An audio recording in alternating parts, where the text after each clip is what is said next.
In June 2011, Mexican soldiers raided a warehouse on the outskirts of Ciudad Mier, in the state of Tamaulipas, and what they found inside looked like something pulled from a war zone. Vehicles that no military had built. Drug cartels had constructed them from scratch in clandestine workshops. What started as crude steel plates bolted onto stolen trucks has since evolved into something far more sophisticated, far more lethal. The year is 2010. The Mexican drug war, with cartels fighting each other and fighting the state. In the middle of this, a cartel called Los Zetas, and the reason for that label goes back to how Los Zetas came into existence in the first place. These were not street-level recruits. They could plan ambushes, set up surveillance, coordinate small unit tactics, a name derived from the radio call sign used by the Mexican military.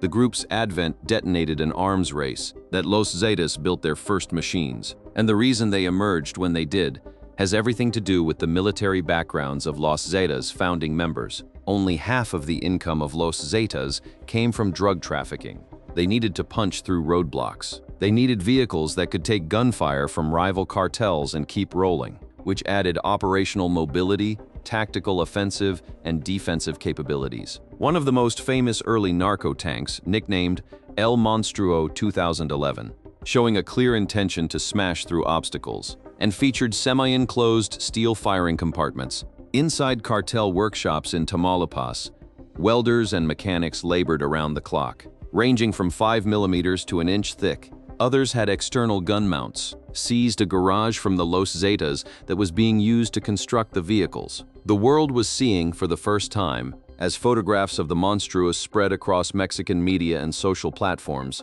rival cartels looked at these machines and understood two things simultaneously, in the kind of ground-level combat that defined Mexico's drug war. And that is where the problem started, because it became more about how impressive the tanks looked. They were the cartel equivalent of a flag planted in the ground, a statement that said, "We can build these, and we will use them." Started fielding its own vehicles, along with the Gulf Cartel and the Northeast Cartel also began using these vehicles. But there was a problem with the early designs. But this type of armor resisted police attacks, but not the firepower of the Mexican army. One well-placed shot to the rubber, and the Monstruo was stranded. El Monstruo 2011, with all that extra steel, could only travel at speeds of 40 to 50 kilometers per hour. On the open highways of northern Mexico, that kind of sluggishness. Cartels began to build narco tanks with the armor installed on the interior, rather than outside the vehicle, to draw away suspicion. The engine bay and the rear compartment. They attracted less attention at checkpoints. They could roll through a town without every police radio in a 50-mile radius lighting up, in favor of something more insidious.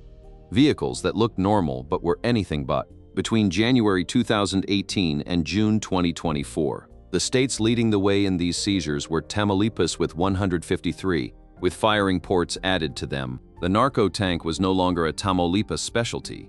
It had gone national. But the narco tank was not the only dangerous machine the cartels were building. Drones. The CJNG began using explosive drones in Michoacan in around 2020. The acceleration was staggering, and security analysts believe it may be an underestimate. Residents in some parts of the western state of Michoacan say 27 of those attacks resulted in fatalities. Consumer-grade equipment you can purchase online, PVC-packed explosives, and soda cans filled with shrapnel and ammonium nitrate, and GPS spoofers embedded alongside detonation circuitry. The cost of entry is remarkably low. For heavier operations, the cartel uses the DJI Agras T-40, one of the first documented uses of airborne chemical harassment in the Mexican conflict, and experimented with fiber optic command and control against infantry and armored vehicles. From watching Ukraine's battlefield, the cartel formalized its drone program into a dedicated military-style unit known as the drone operators. This military-style unit wears patches with its name and insignia. A member of the unit was quoted by Yahoo News saying, "The unit began training as a group in 2021. The strategic application was sweeping, to render entire areas uninhabitable." In October 2025, the drone war entered a new phase. The CJNG flew an off-the-shelf drone loaded with a primitive explosive device. This was no longer cartel-on-cartel violence. This was a direct attack on a government facility in a major city. The narco tank and the weaponized drone were developed independently, and more like a non-state military force. At least 3 Mexican soldiers were killed, and 3 other individuals were wounded. One of the CJNG's narco tanks, a modified Dodge Ram, appeared in dashcam footage with a metal screen welded over its front section. A cartel in Jalisco was now using the same defensive concept. The cope cage extended over the cab and hood of the CJNG vehicle. The reasoning was clear.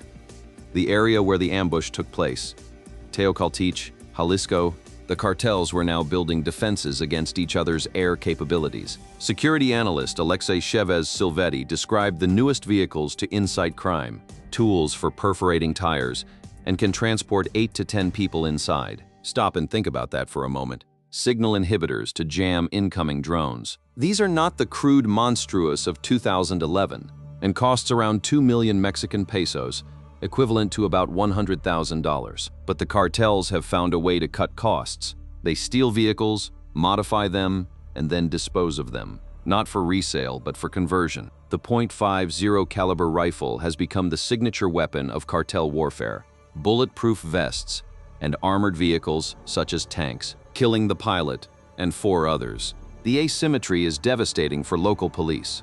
A police officer's widow, Brenda Aparicio Villegas, lost her husband in an October 2019 ambush in Michoacan attributed to the CJNG, did not stand a chance against the cartel's .50 caliber rifles. Showed off .50 caliber rifles, some mounted on armored trucks. By 2026, the landscape of cartel technology and violence has shifted. More than traditional organized crime, with mass casualty attacks, drone strikes, IEDs, and heavy weaponry, demonstrating a shift from traditional criminal activity to insurgent-style tactics that challenge state authority. January 2026 alone recorded more than 1,500 cartel-related murders nationwide, followed by the Sinaloa cartel with 195 and the Cartel del Noreste with 116. And the machine building has not stopped. The Chinese-made Skyfend Hunter, Spoofer, and Guider modules. In 2024, CJNG operatives were caught with a vehicle-based jammer system capable of disabling UAVs within a 1.5 kilometers radius.